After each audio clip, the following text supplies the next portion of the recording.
Verdansk is back, but if you're lagging, stuttering, or dropping frames, this guide will fix that today. Let's lock in your FPS and input delay before you even drop. Everything you need is already in the folder, link to the description, join Discord, and grab the pack and follow along step by step. First things first, we're going to go to the config files right here, and depending on your processor, you're going to go into each one of these folders. For example, I have a Ryzen 9 9800X3D, so I'm going to go to the first folder, which is going to be right here. If you have a Ryzen 5 or Core i5, go here. If you have a Ryzen 9, go here. But double click this, right click, and click copy. Then go to Documents, Call of Duty, Players, and right click, and then paste, and click Replace the files. Now, you want to make sure you have Call of Duty already installed and you have already launched Call of Duty and exited it out. If you have not launched Call of Duty or installed it, just install it, close out of it. After you launch it, this folder should pop up. Then go back to the optimization guide folder, and now what we're going to do is we're going to use display driver uninstaller to completely get rid of the current drivers and install the latest drivers, which is a requirement to play Warzone with zero issues. So this is really important. All you want to do is double click DDU right here, click extract, then it's going to make this folder. Double click display driver uninstaller. I'm just going to close out of that, choose GPU, change it to NVIDIA, and click clean and do a restart. So once it's done, it's going to tell you uninstall is completed. Would you like to exit now? Press yes on that, then open up Google, open up a new tab, and search up NVIDIA drivers or AMD drivers and download the latest NVIDIA drivers. So for me, I have a RTX 3090, and click find, and just press download right here and wait for it to download. All right, so you want to choose NVIDIA graphics card driver right here. Do not choose this first one. If you want to use NVIDIA app in the future, that's fine. Just don't install it with the drivers, and click agree and continue, click custom, next, uncheck everything here except the graphics card driver, then press next and wait for that to install. All right, so as you can see, graphics card is done installing. So I'm going to press close now. I'm going to go to display settings by right clicking on the desktop, click display, and making sure my refresh rate is at the maximum. Then click keep changes. Now go back to the folder, go to the second folder, and go to NVIDIA. And for NVIDIA users, we're going to right click, click NVIDIA control panel, click agree and continue, then click adjust image size with preview. Drag this all the way to the left, press apply, and then choose the middle one right here, then press apply. Then go to manage 3D settings, and you want to turn off gamma correction right here. Scroll down, set your OpenGL rendering GPU to your graphics card, and power management mode for maximum performance, preferred refresh rate highest available, and shader cache size unlimited. Then texture filtering quality set to high performance. Then press apply on the bottom right. And what I like to do for colors and better visibility in Warzone, go to change resolution and set this to use the video color settings. Make sure output dynamic range is set to full, then press apply. It's going to flash your screen black. Go to adjust desktop color settings, scroll down. Digital vibrance is super important for Call of Duty. I like it at 75%. You can test out with 100%, but this makes everything way more vibrant. You'll be able to spot enemies way faster. So make sure to do that if you have not done so, or test around with it. Then close out of that, double click NVIDIA profile inspector, and all we're going to do, we're going to scroll down. R-bar feature set to enabled, and R-bar options 0x1, R-bar size limit 0x4, Red Dead Redemption 2. Then turn off CUDA Force P2 state right here and press apply on the top right. Then you want to search up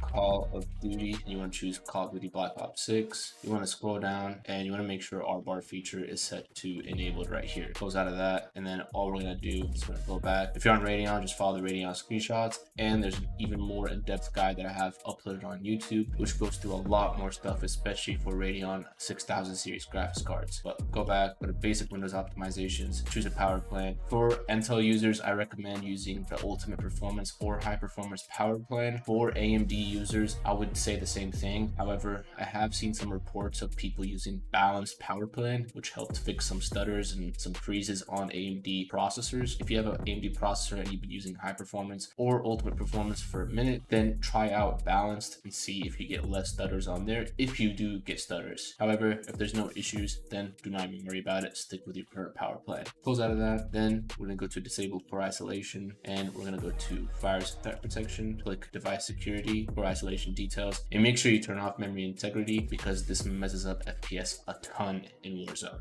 Close out of these two, then double click turn on hacks, and all we're going to do is we're going to make sure that advanced graphics settings, hardware accelerated GPU scheduling is turned on. Very important for Warzone. It's a huge FPS boost. Then close out of that, uninstall useless apps. Same thing as always, just go through this whole list list and uninstall anything that you do not need. Like for example, remote desktop connection, I don't need this, so I'm gonna uninstall that. Then if you want to uninstall the Xbox Game Bar, you can do so by right clicking this and click Run as Administrator. It's gonna uninstall the Xbox Game Bar, so there's no Xbox Game Bar running over your game. Then go to BIOS settings for Warzone, and I already have some in-depth optimizations for Intel and both AMD, but what I'm gonna do now is I'm gonna restart my computer to BIOS and show you guys some quick stuff that you could do on 900X3D to get more FPS. All right, so once you're in the BIOS, if you're on AMD, all you're gonna do is go to RAM monitor or whatever your fan control settings are at, and you want to set all of your CPU fans and case fans to full speed by clicking all full speed or setting them all to full speed. Go back, go to overclocking settings, make sure you have AXMP turned on or Expo, very important tip. And if you're on a Ryzen 9, turn on X3D gaming mode. However, if you don't have a Ryzen 9, do not turn this on. I recommend testing it out because this does disable SMT, which hinder performance. However, on a Ryzen 9, I recommend turning this on. However, if you're on a Ryzen 9 like the 7900X, this is going to disable half of your cores, so you're only on 6 cores. So on that CPU, I'd recommend not doing this and just disabling SMT instead. And if you're on a Ryzen 9 9950X, I'd recommend using X3D gaming mode because the first group of cores are going to be way faster than the second. And if you're on a 9950 X3D, it's even more important that you turn this on because you basically are going to turn your CPU to a 9800 X3D just for Warzone, which helps a lot. Go to advanced CPU configuration, disable PSS support, disable NX mode, and FCH spread spectrum, also disable that. Go to AMD overclocking, and you want to disable the VRM throttling option right here. Then if you're on Ryzen 9, test out with disabling SMT control. Anything under a Ryzen 9, so Ryzen 7 like me, leave this on auto, do not touch it. It causes stutters whenever you disable it. Then go to Precision Boost Overdrive. For the purposes of this video, you can just copy what settings I have right here, and that's all you have to do for this. Then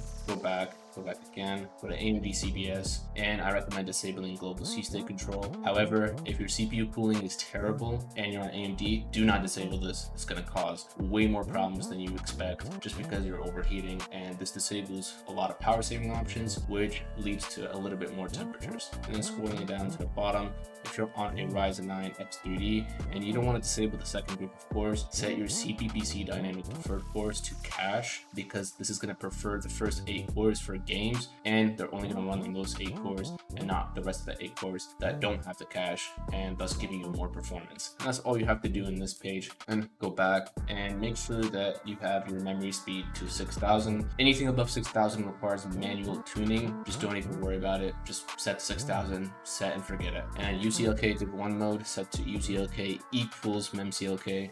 Very important that you just set it to this. Do not set it to UCLK equals memclk divided by 2. Only this one in here. Then go to advanced DRAM configuration, and TREFI, I recommend setting this to 32767. This is a safe value for everybody watching this video that's on DDR5. If you're on DDR4 and you're on AMD, you can't change this. Just don't even worry about it. Now TRRDL, for everyone watching this video, just set to 12, and then TRRDS set to 8, and TFAW set to 32. These work on all DDR5 and they should give you 0 problems and way more performance. Just setting the TREFI manually, TRRDL, and TRRDS, and TFAW. As you can see, I have pretty much everything else though tuned to my system and super low. It's basically a RAM overclock and it's super duper complicated. So scroll down, and I recommend disabling TSME and data scramble right here. That's pretty much all you have to do. Now all you're gonna do is just press F10 or save and exit, and then and for Intel, so you want to go to Extreme Tweaker and AI Overclock Tuner. You want to set this to XMP1, and that's all you have to do in here. Then ASUS Multi-Core Enhancement, you want to set this to Enabled Remove All Limits, because if you don't set it to Enable Remove All Limits, it's going to pretty much just cap your CPU to a certain power wattage. In games, that does reduce performance a lot. Then you want to go to Advanced at the top, you want to go to CPU Configuration, scroll down to the bottom, go to CPU Power Management Control, and you want to disable CPU C-States if you're on Intel. That's pretty much all you have to do. Super basic. That's realistically that's going to get you the most performance for Warzone without any extra overclocking or extra intensive settings. So now you just go to exit and then save changes and reset. reset. Once you're back in Windows after doing the BIOS settings specific to your platform, so Intel or AMD, then we could go into the optional stuff that you could do to even boost performance even more in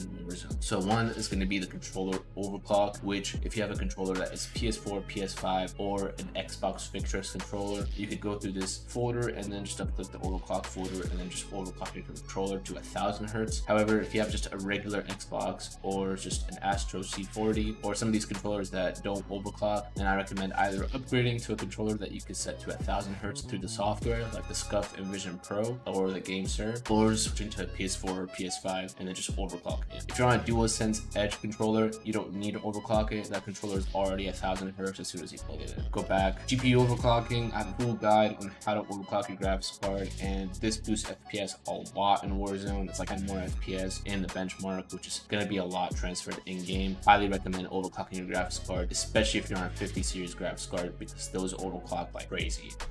Now, here's some nuances. You want to make sure that you're playing on Battle.net, and the reason for that is just because Battle.net is the best launcher when it comes to Call of Duty. There's no drawbacks of having Battle.net, and as soon as you launch the game on Battle.net, you can have the launcher completely close out and not run in the background. However, with Steam, there's the overlay, there's the extra stuff that runs in the background with Steam, and same thing with the Xbox app. So I highly recommend trying to get Call of Duty on Battle.net. However, I do understand that you do have to pay for it again if you're playing Black Ops 6 on Battle.net. But for those guys that just play Warzone, uninstall it from Steam, uninstall it from Xbox, play it on Battle.net. So here are the Battle.net options if you do have it installed on Battle.net. So first click the icon on top left with settings, and on game launch set this to exit Battle.net completely, and then scroll down and uncheck launch Battle.net when I start my computer, and uncheck use browser hardware acceleration, and then press done, and then just launch Call of Duty. So after you import the configuration file, it might pop up with this question. Just press no on that. So once you have Call of Duty launched, all you want to do is go to the gear icon on the top right, click graphics, and ideally you want to be in full screen exclusive. However, full screen borderless on Windows 11 is completely fine to use as long as you're not using dual PC. If you're using dual PC and you're cloning your monitor to your capture card, recommend using full screen exclusive because there's some bugs with that apparently. NVIDIA reflex latency, always use on plus boost, gives you lower input lag and it's just way smoother on plus boost. Custom frame rate limit, I recommend setting it to unlimited if you're using a 480 Hz monitor or a 360 Hz monitor. If you have a 240 Hz monitor or a 144 Hz monitor like me, I recommend capping it at 240 or 145. For me personally, 145 looks the absolute smoothest on this game. I can't play it on unlimited, it just tears all over my screen. So 145, capping it there is the perfect cap for my monitor because I'm consistently at my monitor's refresh rate and there's no screen tearing and there's no dips and everything just looks crystal smooth. So if you're in that kind of scenario, I recommend using frame cap around your monitor's refresh rate, or potentially just using G-Sync, having absolutely zero screen tearing quality, and just make sure everything here looks somewhat similar to mine. And render resolution, obviously if you're on a 1440p monitor, set that to your monitor's resolution, and if you're on anything higher, set it to that. Now, AMD FSR Frame 3 generation, I don't really recommend using this. However, if you do have a bad graphics card, you're gonna have to kind of just use it, even though input lag it causes is out of the world. But I recommend testing it out, seeing which technology works best and looks the best for you. But either way, these are pretty much all low competitive settings. Now, I recommend going to view after this and maxing out your field of view. I can just see a lot more stuff. If you're competitive, I recommend putting out 120 and just turning off these world motion blur and weapon motion blur. And that's pretty much the best Call of Duty Warzone settings for Verdansk. You're ready to pretty much launch the game and then just hop in a match and play without having to worry about FPS, how your game looks, and not having to worry where's your enemy at. However, if you want all this done for you and overclocking done to your computer to get results like this, then click the first link in the description and book a PC optimization with me. I've been working with a lot of COD players on my Twitter account. As you can see, we got this person on 900 X3D, almost 400 average FPS in Call of Duty on 1440p. So if you're a person on a high-end computer and you're not getting a result like this in the BO6 benchmark, then you need to click on the first link in the description so we can get you right and get you running these crazy frame rates that everybody's been getting on the crazy PCs. So if you want to look through my work, you can keep going through my X profile and see some of the work we've been doing with everybody that's been booking with us, and make sure to drop a follow on X. Other than that, that's gonna be pretty much it for this video. Hope you guys enjoyed. Peace out.